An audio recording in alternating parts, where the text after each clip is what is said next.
आली किती गेली किती उडून गेले भरारा, संपला नाही आणि संपणार नाही माझ्या शिवबांचा दरारा, माझ्या शिवबांचा दरारा. आजच्या या शिवमय सोहळ्याचे माननीय अध्यक्ष, व्यासपीठावरील मान्यवर, ईश्वर तुल्य गुरुजन वर्ग व माझ्या शिवरायांच्या मावळ्यांनो, आई जिजाऊंचे पुत्र, गोरगरीब पर्यटेचे छत्र, महाराष्ट्राच्या अस्मितेचे मानबिंदू, हिंदवी स्वराज्य संस्थापक, राजाधिराज श्रीमंत श्री मानयोगी श्री छत्रपती शिवाजीराजेंना माझा मानाचा मुजरा. सर्वप्रथम आपल्या शिवजयंतीच्या हार्दिक शुभेच्छा. मित्रांनो, आदिलशाही निजामशाही सत्ता यांच्या जुलूम अन्यायाने महाराष्ट्राची जनता त्रस्त होती.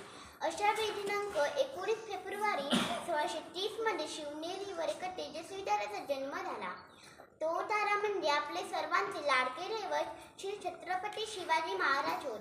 शिवरायांच्या वडिलांचे नाव शहाजीराजे तर आईचे नाव जिजामाता. आई जिजाऊ बालशिवबाला रामकृष्णाच्या गोष्टी सांगत. जिजाऊंचे संस्काराने शिवराय घडत होते. त्याचबरोबर तलवारबाजी, घोडेस्वारी देखील शिकत होते. मावळ्यांना सोबतीला घेऊन शिवरायांनी रायरेश्वराच्या मंदिरात स्वराज्य स्थापनेची प्रतिज्ञा घेतली. कोण होते मावळे? मावळे प्रांतात राहणारे ते मावळे. मावळे अंगाने होते रांगडे, दिसायला साधे भोळे, पाठीला ढाल, कमरेला तलवार, शत्रूला बेजार करणारे, जीवाला जीव देणारे असे होते मावळे. स्वराज्याच्या दिशेने वाटचाल करण्यासाठी शिवरायांनी स्वराज्याचे तोरण बांधले आणि त्यांचे नाव प्रचंड विस्तारामुळे त्यांचे नाव प्रचंड गडचवले. त्यानंतर स्वराज्याची घोडदौड वेगाने सुरू झाली. कोंढाणा, पुरंदर, राजगड असे किल्ले जिंकून पुणे प्रांतावर पूर्णपणे नियंत्रण मिळवले. स्वतःची राजमुद्रा तयार केली. त्यानंतर रायगड किल्ला जिंकला. भोरप्या डोंगरावरील प्रतापगड जिंकला. शिवरायांची हिंदवी स्वराज्याकडे आगेकूच स्वराज्यावर चालू असतानाच 1659 साली अफजलखानाच्या रूपात मोठे संकट आले. अफजलखानाच्या रूपातील वादळ प्रतापगडापर्यंत येऊन धडकले होते.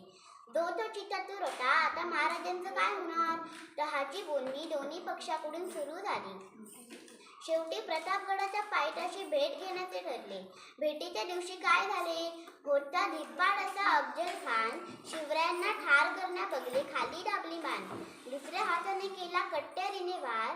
शिवरायांचा फाटला अंगरखा, चिलखताने वाचले प्राण. चपळाईने राजांनी खानाच्या पोटावर वाघ नखाने केली मार. अफजलखानाशी सामना, पन्हाळगडावरील वेढा, शाहिस्तेखानाचे आक्रमण, पुरंदरचा तह, बादशाहची कैद अशा अनेक संकटातून बाजीप्रभू देशपांडे, मोरारबाजी, तानाजी मालसुरे अशा अनेक स्वामीनिष्ठ सेवकांच्या मदतीने व युक्तिचातुर्याने राजे सही सलामत बाहेर पडले आणि अखेर स्वप्न पूर्ण झाले. 1974 साली शिवरायांचा राज्याभिषेक झाला. हिंदवी स्वराज्य निर्माण झाले. अशा हिंदवी स्वराज्य संस्थापक छत्रपती शिवाजीराजांचा मृत्यू 3 एप्रिल 1680 रोजी झाला. शेवटी मी एवढेच म्हणेन की नाव घेताना त्यांचे अभिमानाने फुलते छाती, नाव घेताना त्याचे अभिमानाने फुलते छाती. दैवत साऱ्या महाराष्ट्राचे राजे छत्रपती, शत्रूस लढले ते स्वराज्यासाठी. धन्य झाली त्या युगपुरुषाने महाराष्ट्राची माती. तलवारीचा आवाज गुंजला त्यांच्या आठवणीत उभा सह्याद्री. शौर्य आणि पराक्रमाचे मोती राजे छत्रपती, शौर्य आणि पराक्रमाचे मोती राजे छत्रपती.